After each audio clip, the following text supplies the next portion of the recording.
রোহিত শর্মা, শুভমান গিল, এসএসবি জয়সওয়াল রঞ্জি ট্রফিতেও ফেল। তাদের ব্যাট থেকে রানই আসছে না।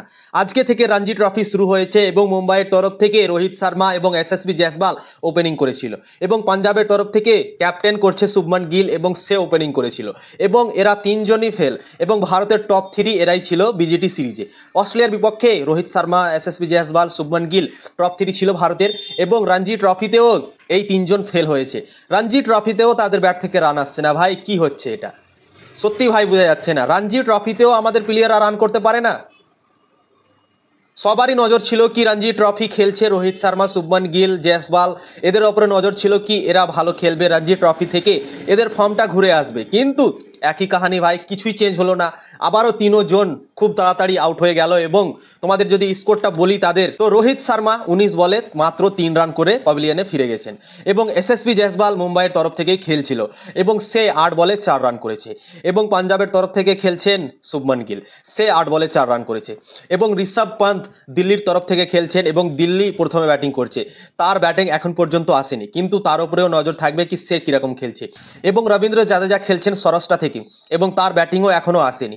তো এদের ওপরে নজর থাকবে। তিনজন তো অলরেডি প্যাভিলিয়নে ফিরে গেছেন, তারা রান করতে পারলো না। রোহিত শর্মা, শুভমান গিল, তারপর এসএসবি জয়সওয়াল, এরা তিনজন মিলে মাত্র 11 রান করেছে এবং প্যাভিলিয়নে ফিরে গেছেন এবং এই তিনজনই ভারতের টপ 3।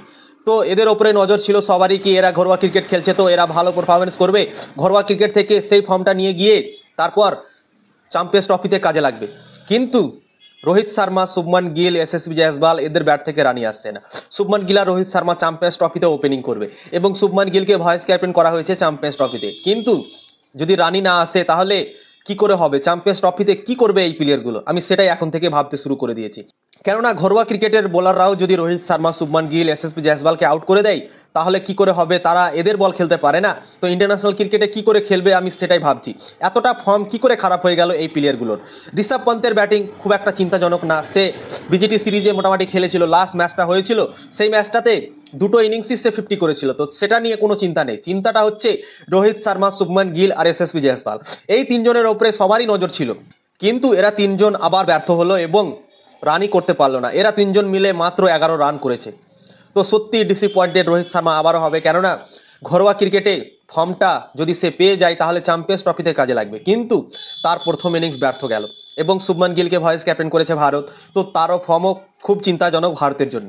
তাকে ভাইস ক্যাপ্টেন করা হয়েছে এবং তাকে তো বসানো যাবে না চ্যাম্পিয়ন্স ট্রফিতে, যেহেতু ভয়েস ক্যাপ্টেন আছে তো আপনারা কী করে তাকে বসাবেন? এবং এসএসবি জয়সওয়ালের ফর্মটা খুব একটা চিন্তাজনক নয়, কেননা বিজেটি সিরিজে সে রান করেছিল, তো তার জন্য কোনো চিন্তাজনক নয়। তার একটা ইনিংস ফেল হতেই পারে, তো এই ইনিংসটা তার ফেল হয়েছে কিন্তু আমার আশা কি সে ফর্মে আছে, অবশ্যই সে রান করবে। কিন্তু সবথেকে চিন্তাজনক হচ্ছে রোহিত শর্মা আর শুভমান গিলের ফর্ম। এরা রানই করতে পারে না, এদের ব্যাট থেকে রানই আসছে না ভাই। তো প্রথম ইনিংসে এরা রান করতে পারলো না, তো সেকেন্ড ইনিংসে নজর থাকবে সেকেন্ড ইনিংসে কি করছে এরা, তো অবশ্যই নজর থাকবে। তো দেখা যাক কি হয়। প্রথম ইনিংসে তো ব্যর্থ হলো সবাই, তো সেকেন্ড ইনিংসে যদি রান করে তো তাও একটা কনফিডেন্স বাড়বে এদের।